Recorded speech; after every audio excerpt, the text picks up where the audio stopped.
नमस्कार. आयुष्यात कधीतरी एक क्षण येतोच नाही का, जेव्हा आपण स्वतःलाच विचारतो, मी हे सगळं का जपून ठेवलंय? आणि याच प्रश्नातून बरं का आजच्या काळात मिनिमलिझम म्हणजे साधेपणाचा विचार पुढे येतो. पण हा काही फक्त वस्तू कमी करण्याचा ट्रेंड नाहीये, अजिबात नाही. हा तर गोंधळातून स्वतःला मुक्त करण्याचा एक अगदी मनापासून केलेला प्रयत्न आहे. चला, आज जरा ह्याच विषयावर खोलवर बोलूया. हो, हाच तो प्रश्न आहे.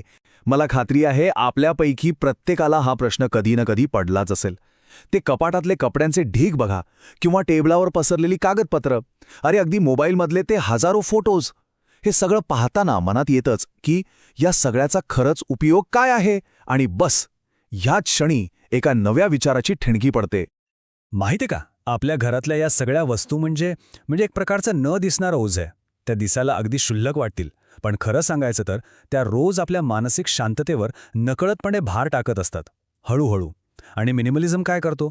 तो आपल्याला हेच ओझं ओळखायला आणि मग ते कमी करायला मदत करतो. ओके, तर मिनिमलिझम म्हणजे नक्की काय? हे फक्त आवरावर करण्यापेक्षा खूप काही जास्त आहे.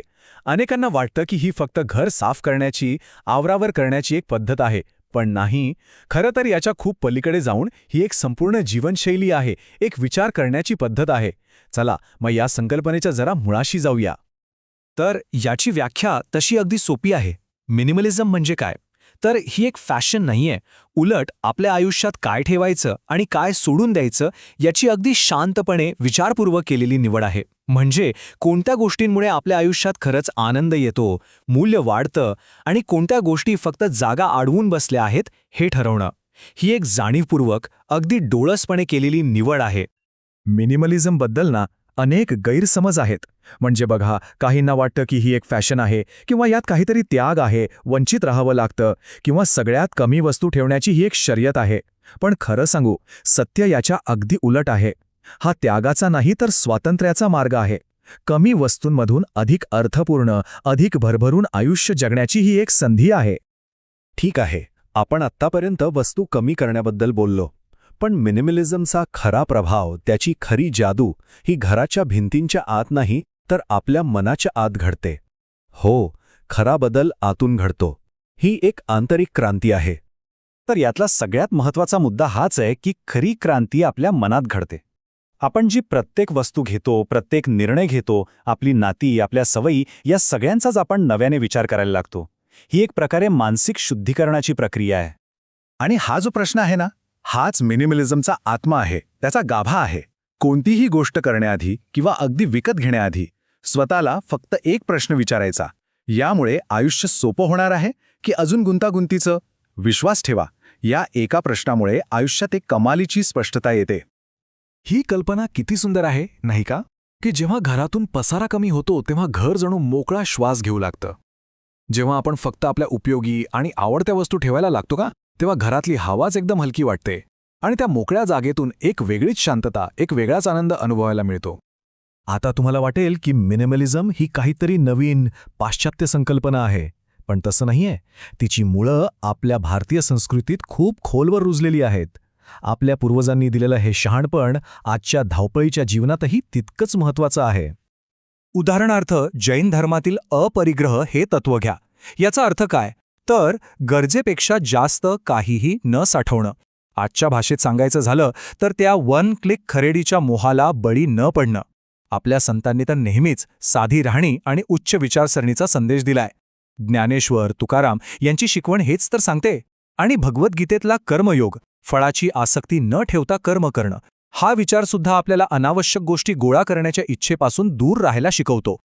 आणि आपल्या पारंपरिक शिकवणीत हे किती सुंदरपणे सांगितलंय: सोनियाचा दिवस हाती, परिवस्तूंची चिंता दाटी, काय न्यायचे सोबत जेव्हा श्वास होईल माती. हे आपल्याला फक्त एकच गोष्ट आठवण करून देतं की भौतिक वस्तूंपेक्षा जीवनाचे अनुभव कितीतरी जास्त महत्त्वाचे आहेत. चला, आता हे बघूया की हा जो मानसिक बदल आहे तो आपल्या दैनंदिन जीवनात प्रत्यक्ष काय परिणाम करतो. कारण याचा प्रभाव फक्त घरापुरता नाहीये, तो आपल्या वेळेवर, पैशांवर आणि सगळ्यात महत्त्वाचं आपल्या नात्यांवरही पडतो. हा साधेपणा खरंच सर्व काही बदलू शकतो. मिनिमलिझममुळे आपल्या मानसिकतेत एक खूप मोठा आणि खूप महत्त्वाचा बदल घडतो. आपण संग्राहक वृत्तीकडून म्हणजे माझ्याकडे काय आहे या प्रश्नाकडून दातृत्ववान वृत्तीकडे जातो म्हणजे मी काय देऊ शकतो या प्रश्नाकडे. हा बदल फक्त वैयक्तिक नाहीये तर सामाजिक दृष्टीनेही खूप सकारात्मक आहे. आपलं लक्ष साठवण्यावरून योगदान देण्याकडे वळतं. आणि याचे फायदे तर लगेच दिसायला लागतात. आपला वेळ जो अनावश्यक कामांमध्ये जायचा तो परत मिळतो. अनावश्यक खर्च टाळल्यामुळे आर्थिक ताण कमी होतो. आपण वस्तूंऐवजी आपल्या माणसांना जास्त वेळ द्यायला लागतो, त्यामुळे नाती अधिक घट्ट होतात. आणि हो, आजच्या जगात महत्त्वाचं म्हणजे डिजिटल मिनिमलिझम.